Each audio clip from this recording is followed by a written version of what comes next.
हरिओम।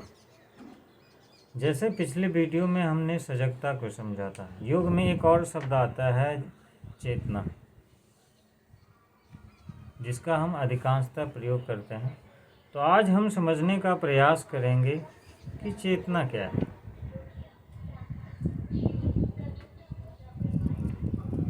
जीवन का जो भी रूप है, प्रत्येक रूप चेतना का वाहन है।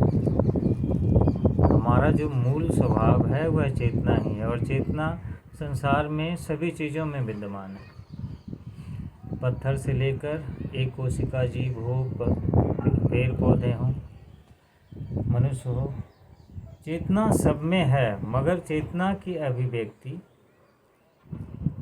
अलग अलग प्राणियों में, योनियों में अलग अलग तरीके से होती है, क्योंकि उनको अभिव्यक्त करने की शक्ति एक जैसी सबके पास नहीं होती। जैसे पेड़ पौधे में अनुभव करने की क्षमता होती है, मगर उनमें गतिशीलता नहीं होती, वो एक ही जगह स्थिर रहते हैं। पशु में अनुभव करने की क्षमता भी होती है, गतिशीलता भी होती है।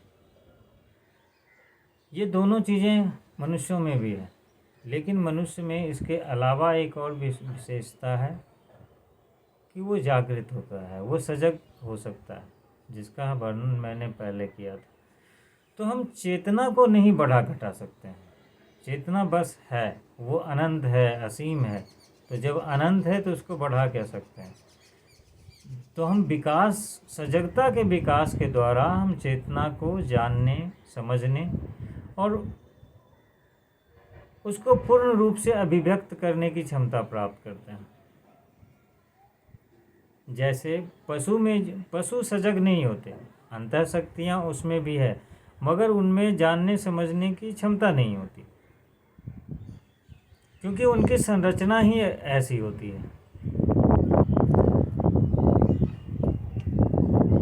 उनके पास वो आवश्यक उपकरण ही नहीं होते। जैसे मैं अगर उदाहरण के द्वारा आपको समझाना चाह रहा हूँ, तो मेरे आसपास के वातावरण में अनेक तरह की विद्युत चुंबकीय तरंगें व्याप्त हैं। ये तरंगें अलग अलग रेडियो प्रोग्राम के लिए काम आती है या टेलीविज़न के काम में आती है, जो अलग अलग रेडियो स्टेशन के अलग अलग प्रोग्रामों के लिए है।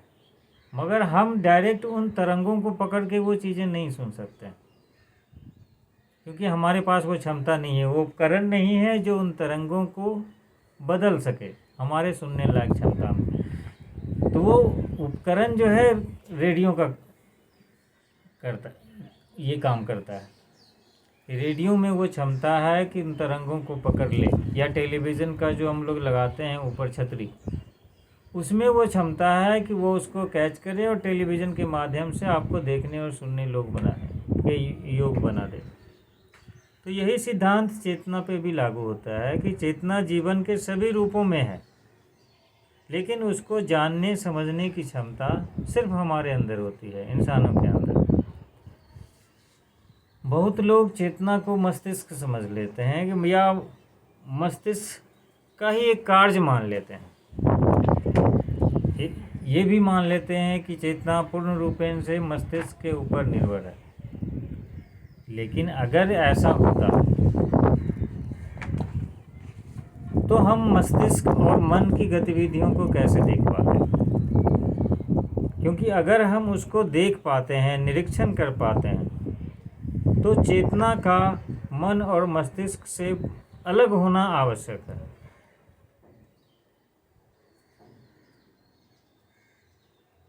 क्योंकि जब तक अलग नहीं रहेंगे, ये संभव नहीं है कि हम उसको देख सकें। चेतना लेकिन दैनिक क्रियाकलापों के बिल्कुल आड़ में छिपी जैसी रहती है, जिसकी वजह से हमें इसका एहसास नहीं होता। जैसे हम पुस्तक देखते हैं तो यह सहज ही मान लेते हैं कि ये आँखों के द्वारा देखी जा रही है, जबकि सच्चाई है कि आँखें नहीं देखती।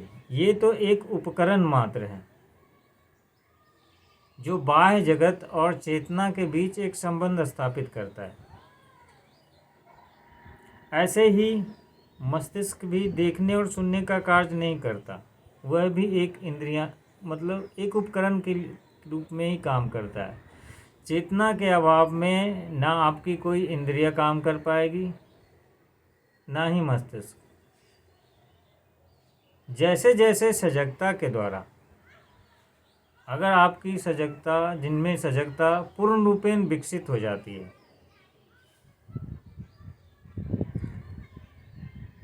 वो अपने आप को धीरे धीरे चेतना ही मानने लगता है। तो चेतना जो है, जो हमारा मूल स्वभाव है, अंदर से हम जो हैं, उसको चेतना का नाम दिया गया है। उसको मस्तिष्क की कोई कार्यविधि समझने की आवश्यकता नहीं। आपके भीतर कुछ है जो देखता है, सुनता है, अनुभव करता है, और वो जो करने वाला है उसी का नाम चेतना है। तो जैसे जैसे आप में सजगता का विकास होगा, वैसे वैसे आप इस चेतना के पक्ष को और अधिक स्पष्ट, उसकी जो अंतर शक्तियाँ हैं, उच्च शक्तियाँ हैं, आप उन तक अपना संपर्क बना सकते हैं।